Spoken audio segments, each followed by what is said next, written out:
Hi, holy friends. I just finished meeting with a really cool person and I decided to pull over. So I don't know if you can tell, but there's a lake down there. It's Lake Merritt. I'm in Oakland, and I thought this would be a really pretty backdrop.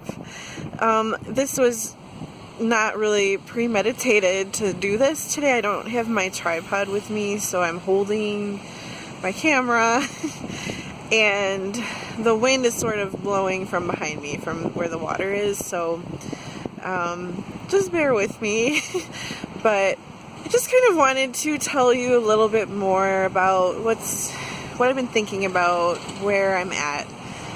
So I finished school, I finished seminary officially in December 2018. So it's been about 6 months since I've been completely finished.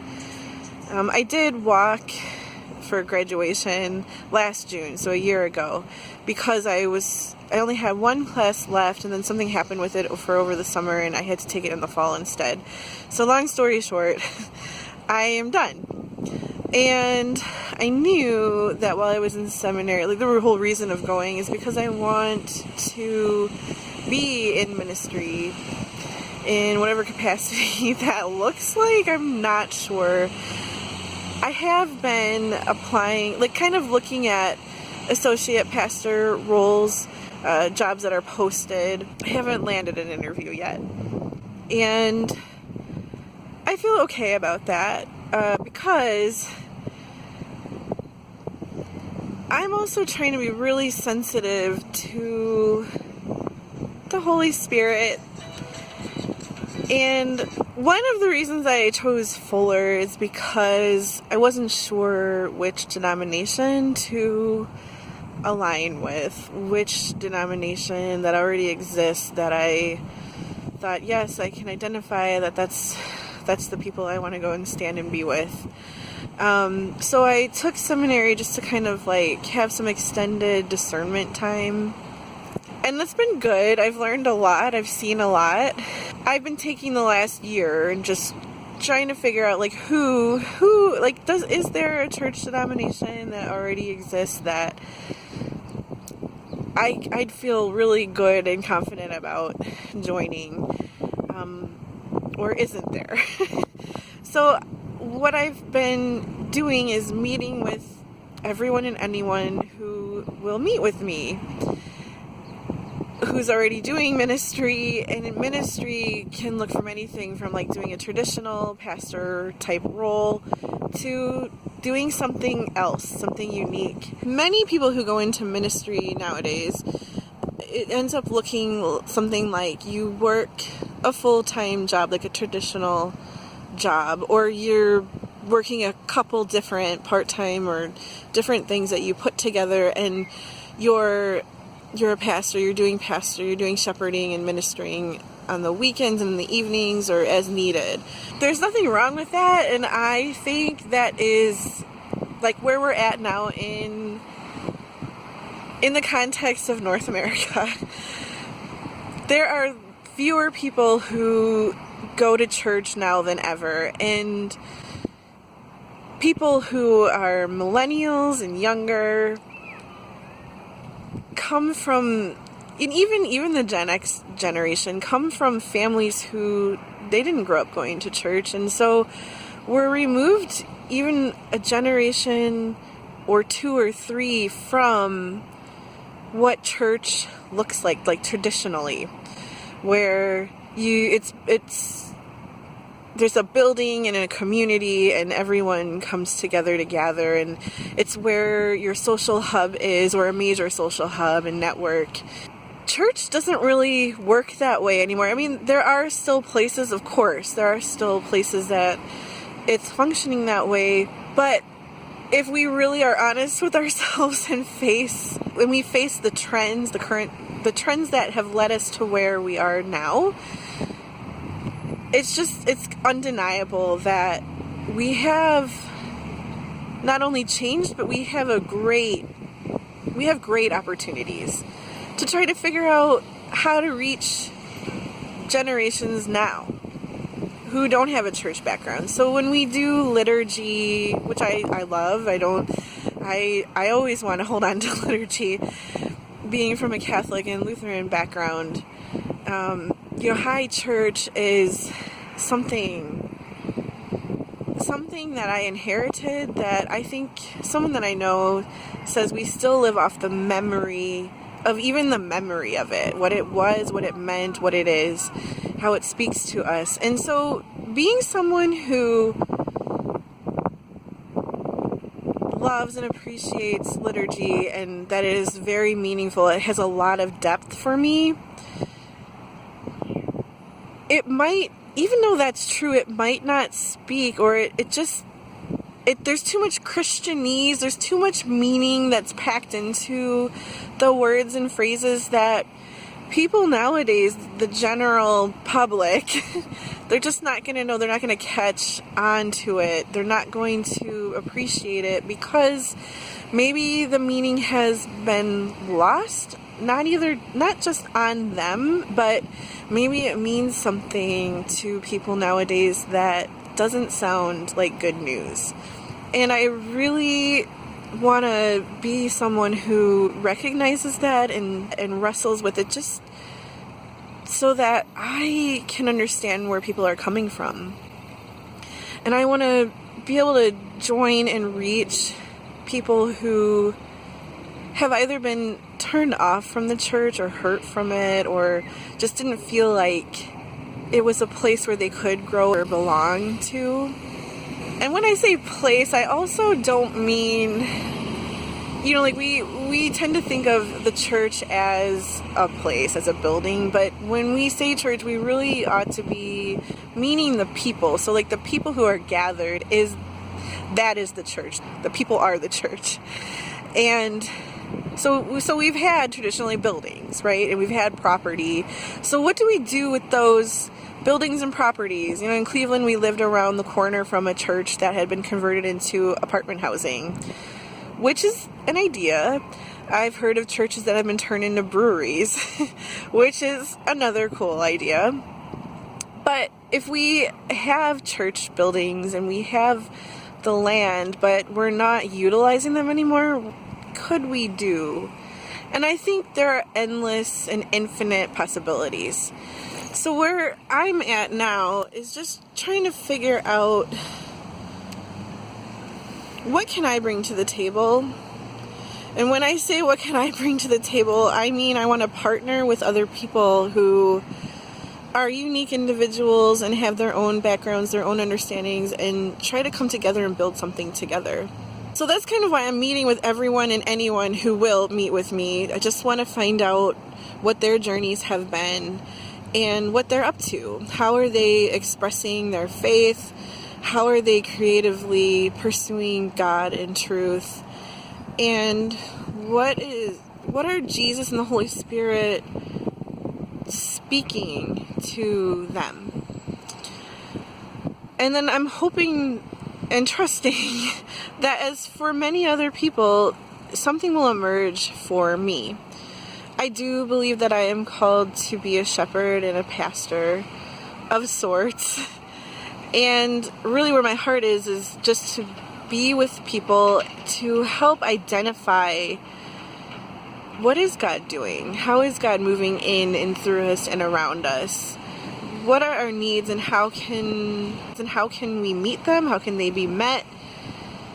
And what does Christianity mean? What can we do? What is the good news of the gospel today? Not that it has changed the message itself, but how we can embody that and how we can bring about God's reign into our current culture and our current situations will always look unique from generation to generation and from place to place.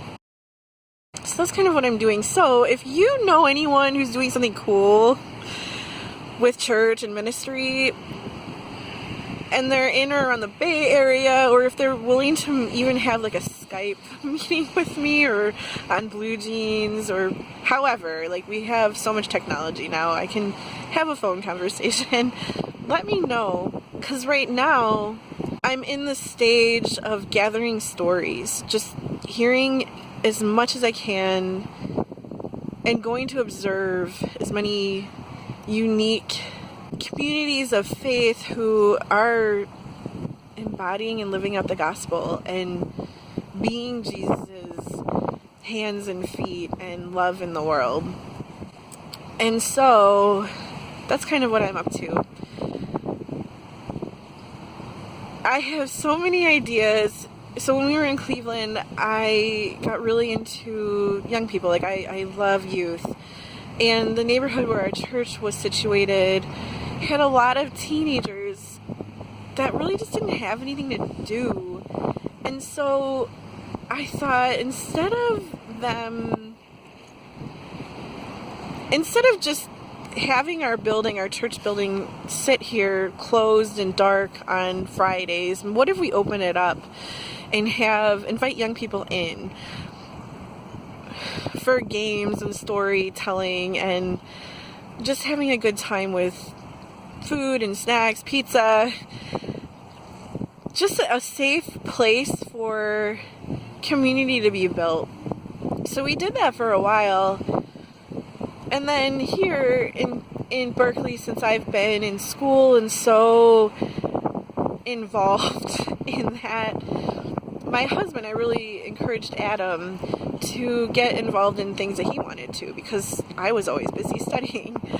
And so he's gotten really into the beer brewing community, which he started before we moved here, but he's part of this local beer brewing club, and so I'm gonna join it. And there are the weather here and the land, it's just perfect for beer gardens. And so I'm kind of thinking and considering maybe we could start a faith movement among beer drinkers. Now, I'm not a beer drinker myself. I don't really actually prefer beer. I like wine and cocktails a lot more, but going to a beer garden is always appealing, and it's always a good time just to lay back, to be laid back and to hang out and have good conversation. And I've had friends who have been bartenders who swear that they've never had more spiritual conversations with people than when they were behind the bar, and people would just come and want to talk and want to connect. And so actually opening a brewery is in mine and Adam's 5 to 10 to 15 year plan. That's our hope and our dream, is to have a neighborhood brewery that's a ministry, open to all ages and everyone in the community, just to be a spot, a beacon of light in the community where anyone can always come and, behind the scenes receive ministry, even not maybe always overtly knowing and realizing it, but also using it in that way, gathering for worship and prayer and finding meaning together. So that's kind of a goal that Adam and I are working toward.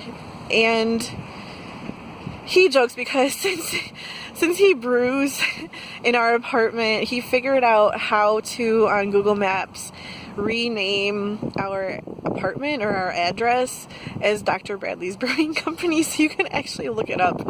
And we don't have a liquor license, so he can't sell or exchange money for beer, but you can come over into our living room and be served.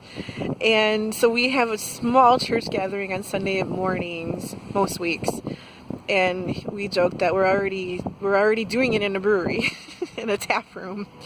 So I am considering exploring that direction. I think I'm beyond considering. I think I am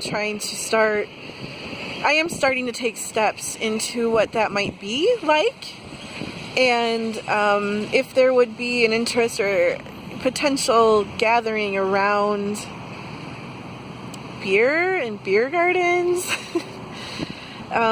We've been organizing these brewery bike tours, and they're really fun. And so people who want to be outdoors in nature and not even in nature, but just like, I don't know if being in the city counts as being in nature, but yeah, like bike riders and people who even just want to walk from place to place.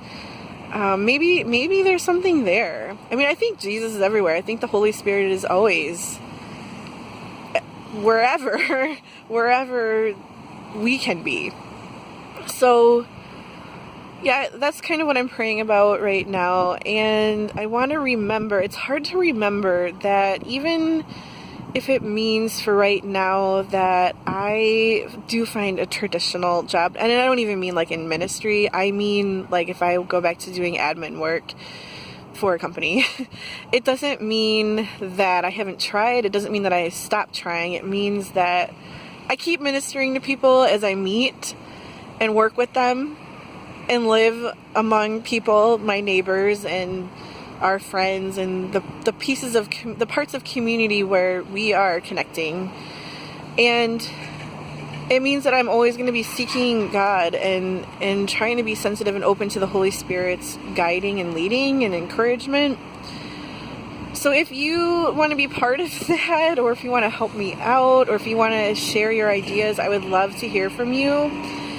If you know of anyone that who would be willing to meet up with me and just talk with me and share with me about what they've been doing, I would love it. So let me know, and I just appreciate all of your support, and I feel the confidence that you all have in me and for me, and we can't do anything alone. I mean, especially going into ministry, you can't do it without people. And I need everyone just as much as anyone would ever need me. So I do recognize that, and I think we all have gifts and talents and experience and knowledge and understanding and practical things that we all bring to the table, and we all need each other. So where my husband's a home brewer and a physicist and into science fiction, I'm interested in building and organizational structure and interior design and music. Like what does it all have? It just is a variety of different ways that we experience life in this realm, and that we can learn to appreciate what we all have to contribute, and we can capitalize on it and build it and grow it. And that's really what I'm interested in. So thank you for watching. Thank you for being with me. As always, I love you all. And I'm just excited and happy and grateful to be here. And I'm constantly looking forward to what is next. And I just want to keep remembering, why I'm encouraged. What is to have hope in, and that we're not alone. So thank you so much. Love you all.